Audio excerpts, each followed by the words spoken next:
Okay, so continue on with exploring the relationship amongst number of particles, mole, and Avogadro number. So, by the way, I changed the word into earned to be correct. So you probably have seen another triangle that relate the three quantities together like this, okay? So we were trying to understand where this triangle come from and where this formula come from. So we know that the point of focus here is the understanding of what Na is, okay? So Na is the Avogadro number, right? Which is a unit of measurement. Pretty much similar to, a dozens of pencil, a ream of paper, or bigger dozens. It's just units of measurement, but it's a huge number. And it is 6.022 times 10 to the 23, okay? And 23 of what though? 23 of particles in 1 mole of substance, any substance, okay? And big N represent the number of particles. So what particles, you may ask? Well, they could be molecules, or in the case of ionic substance, we call them formula units, okay? So they use kind of versatile. Now, let's say that in my example, okay, I have CO2 as the compound of interest. And I have the number mole of this compound, just pick a number. Let's say we have 10 mole of it, of this gas. We need to know, okay, within this 10 moles of CO2, we need to find out how many molecules are there. I bet you it's going to be a huge number, okay? So how many molecules of CO2 there are? That's the question we need to find out. So here is my argument, right?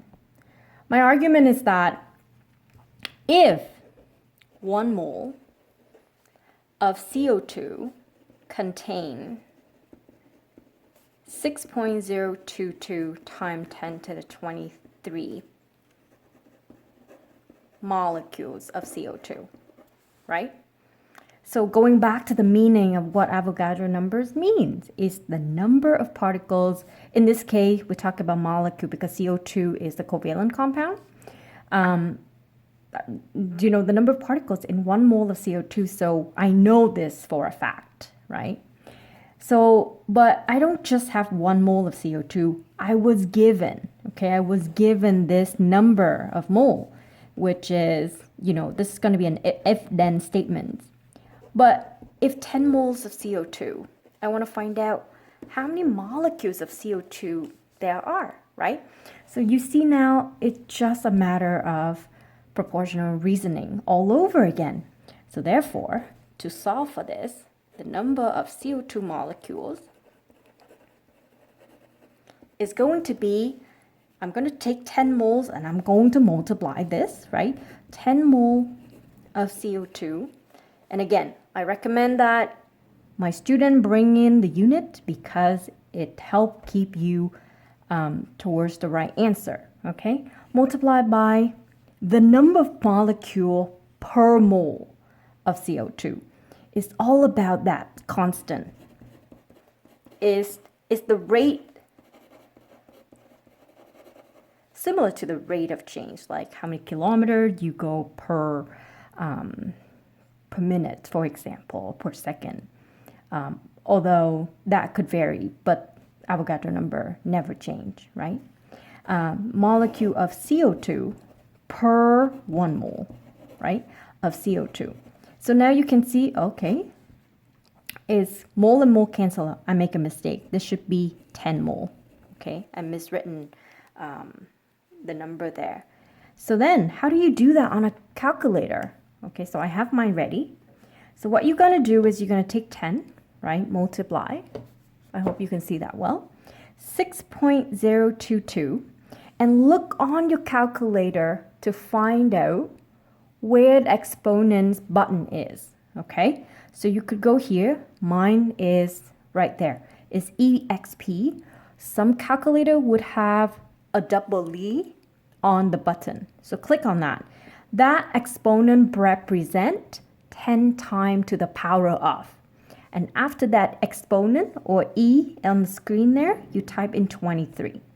So of course, you could do that by quick math. You know that you add one more exponent to 23, so you get 6.022 times 10 to the power of 24 molecule, okay, of CO2. So now let's sub in where the formula come from.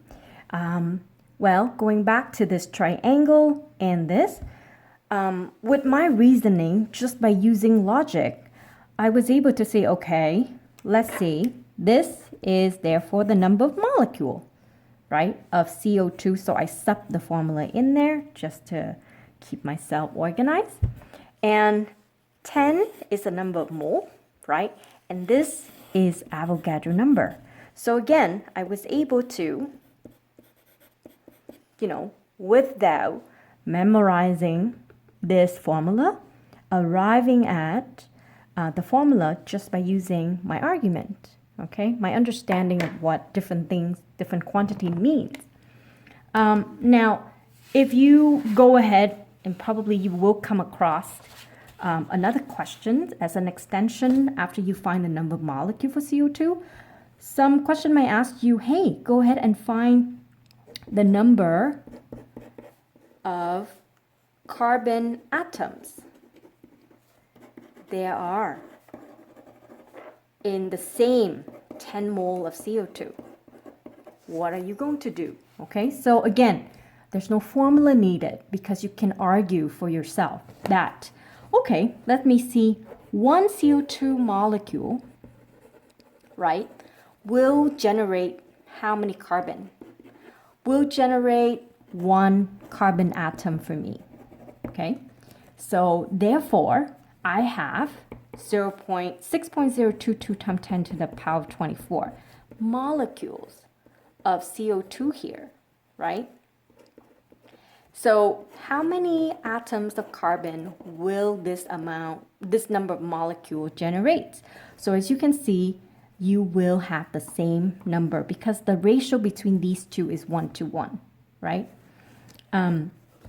So it will be the same. This is a huge number, more than, a sextillion's number of molecule here. So another one you could try is another question, okay? So what about the total number of atom, regardless of type? I don't care if it's carbon, I don't care if it's oxygen, just total. How many atoms are there in 10 mole of CO2, right? In 10 mole of CO2.